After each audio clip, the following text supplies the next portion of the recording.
आज हम codon assignment यानी डेसिफरिंग ऑफ जेनेटिक कोड को डिटेल में डिस्कस करेंगे। इससे पहले हम जेनेटिक कोड को ऑलरेडी डिटेल में डिस्कस कर चुके हैं, जिसका लिंक आज के वीडियो के एंड में डिस्प्ले होगा। सबसे पहले इसकी डेफिनेशन जान लेते हैं। जो हमारा आज का जेनेटिक कोड है उसको क्रैक किया गया या डिसिफर किया गया by using various different kind of approaches या डिफरेंट काइंड ऑफ अप्रोचेस के द्वारा जो हमारा जेनेटिक कोड है उसे क्रैक किया गया है, और इन अप्रोचेस को हम कहते हैं कोडॉन असाइनमेंट। ये अप्रोचेस मेनली 3 प्रकार की हैं। पहला है थ्योरेटिकल अप्रोच, दूसरा है इन विट्रो कोडॉन असाइनमेंट और तीसरा है in vivo codon assignment. Theoretical approach में फिजिसिस्ट जॉर्ज गेमो ने सबसे पहले डायमंड कोड या ट्रायंगल कोड का कॉन्सेप्ट दिया था, और उन्होंने कई जो जेनेटिक कोड के कई डिफरेंट एस्पेक्ट्स हैं उनको थ्योरेटिकल फ्रेमवर्क के द्वारा समझाया था। जैसे कि उन्होंने ट्रिपलेट कोडॉन का कॉन्सेप्ट दिया। उन्होंने कहा कि 4 डिफरेंट काइंड ऑफ न्यूक्लियोटाइड्स हैं ATGC, अगर उनको 2 को एक साथ लेकर के कॉम्बिनेशन बनाया जाता है तो 4⁻² यानी 16 ही कॉम्बिनेशंस पॉसिबल होंगे। अगर 3 न्यूक्लियोटाइड को एक साथ लेके जोड़ के कोडॉन्स को बनाया जाए तो हमारे पास 64 डिफरेंट कॉम्बिनेशंस पॉसिबल होंगे, जो कि एसेंशियल 20 अमाइनो एसिड्स के लिए सफिशिएंट हैं यानी पर्याप्त है।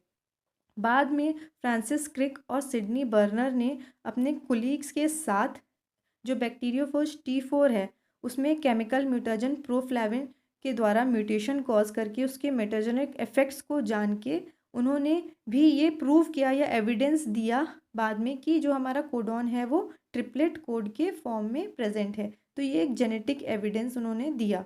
इसके बाद आता है हमारा इन विट्रो कोडॉन असाइनमेंट। अब ये जो इन विट्रो कोडॉन असाइनमेंट है उसको बेसिकली हम 3 भागों में समझते हैं या पढ़ते हैं। सबसे पहला भाग है इसमें discovery and use of polynucleotide phosphorylase enzyme. दूसरा भाग है इसमें codon assignment with unknown sequences. इस अननोन सीक्वेंसेस के कोडॉन असाइनमेंट में 2 पार्ट हैं, कोडॉन असाइनमेंट बाय होमोपॉलीमर और codon assignment by hydropolymer. Third part है इसका codon assignment with known sequences. Known sequences में भी 2 पार्ट्स हैं, सिंथेसिस ऑफ रिपीटिंग कोपॉलीमर्स और ट्रिपलेट बाइंडिंग एसे। तो हम स्टार्ट करते हैं discovery and use of polynucleotide phosphorylase enzyme. सबसे पहले जो हमारे मैरियन ग्रुनबर्ग, मनेगो और सेवेरो ओखा, इन्होंने एक एंजाइम आइसोलेट की बैक्टीरिया से। अब ये बैक्टीरिया कौन थे?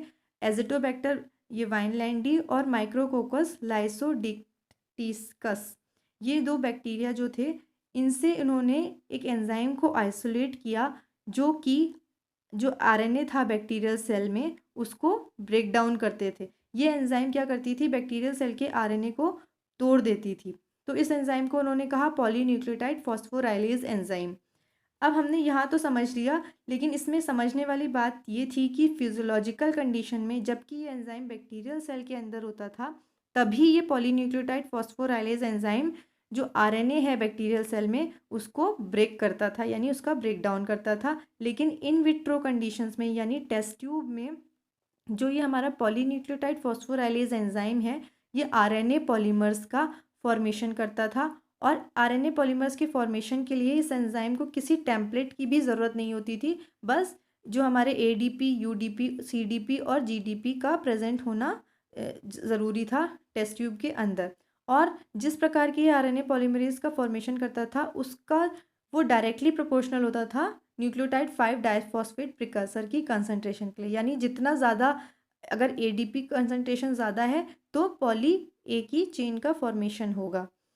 तो जितना कंसंट्रेशन होगा मीडियम में न्यूक्लियोटाइड 5 प्राइम डाइफॉस्फेट प्रिकर्सर का उतना ही ज़्यादा हमारा आरएनए पॉलीमर का फॉर्मेशन होगा। ये तो था हमारा एंजाइम का डिस्कवरी। इसके बाद आता है codon assignment with unknown sequences.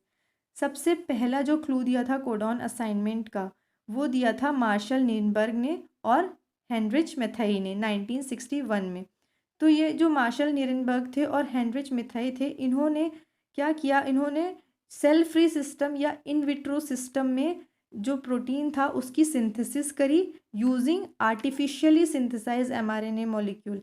क्योंकि ये आर्टिफिशियली सिंथेसाइज mRNA मॉलिक्यूल था और इसकी एक प्रॉपर्टी और थी कि इसमें सिर्फ एक ही प्रकार का न्यूक्लियोटाइड प्रेजेंट था जिसको उन्होंने कहा होमोपॉलीमर। और सेम होमोपॉलीमर के यूज़ के बाद एक्सपेरिमेंट को दूसरे होमोपॉलीमर्स के साथ यूज़ किया गया और उन्हें डिफरेंट प्रोटीन्स की सिंथेसिस की। तो किस प्रकार उन्होंने एक्सपेरिमेंट किया वो जान लेते हैं। सबसे पहले उन्होंने क्या किया, आर्टिफिशियल आरएनए टेम्पलेट की सिंथेसिस कैसे करी। उन्होंने क्या किया, जो हमारा जैसे यूडीपी उन्होंने टेस्ट ट्यूब में दिया और पॉलीन्यूक्लियोटाइड फॉस्फोराइलेज एंजाइम की मदद से पॉली यू मैसेंजर आरएनए का फॉर्मेशन किया टेस्ट ट्यूब में। इसमें यू यू यू यू के चेन होगा तो इसको पॉली यू मैसेंजर आरएनए कहा गया।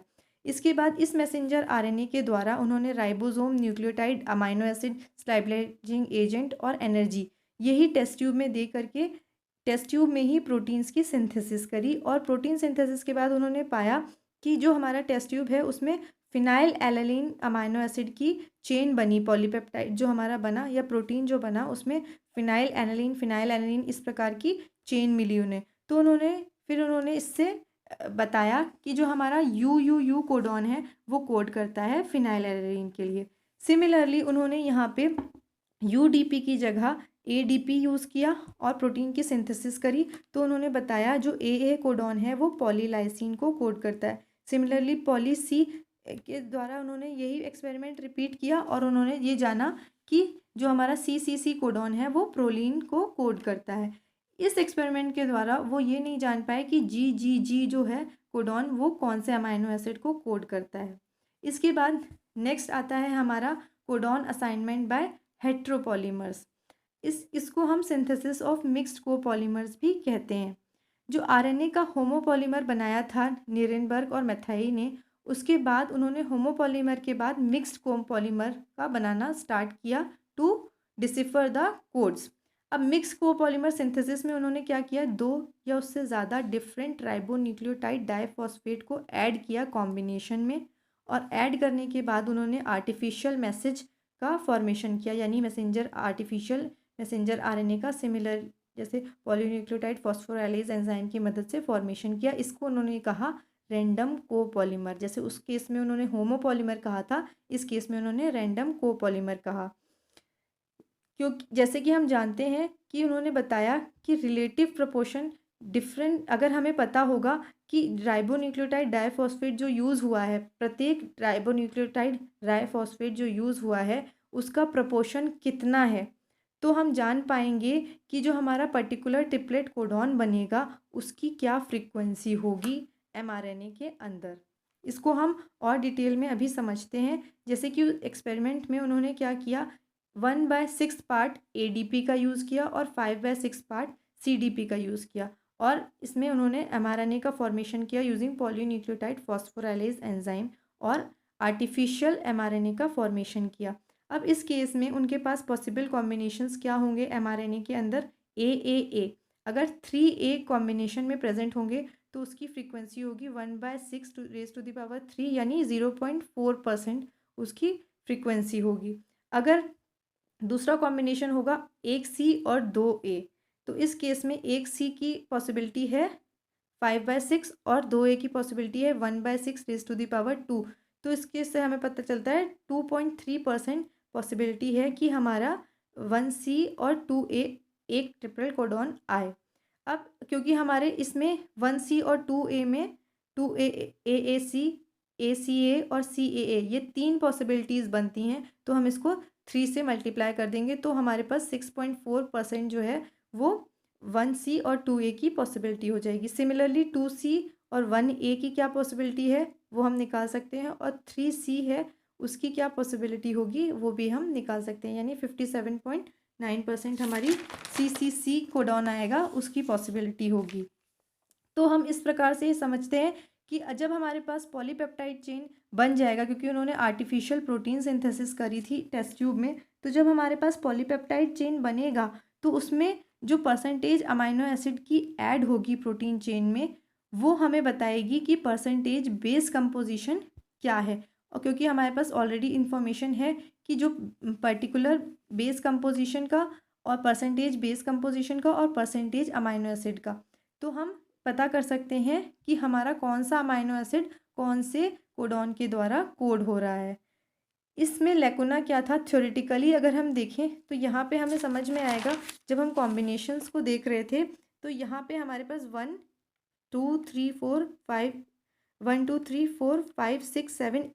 8 कॉम्बिनेशंस आते हैं। लेकिन जो हमारा इन्होंने रैंडम कोपॉलीमर्स के केस में यहाँ पे 8 अमाइनो एसिड्स को कोड होना चाहिए, लेकिन एक्चुअल एक्सपेरिमेंट में केवल 6 ही अमाइनो एसिड कोड हुए। वो हम सभी जानते हैं कि जो एक अमाइनो एसिड है वो एक से ज़्यादा कोडॉन्स के द्वारा कोड होता है।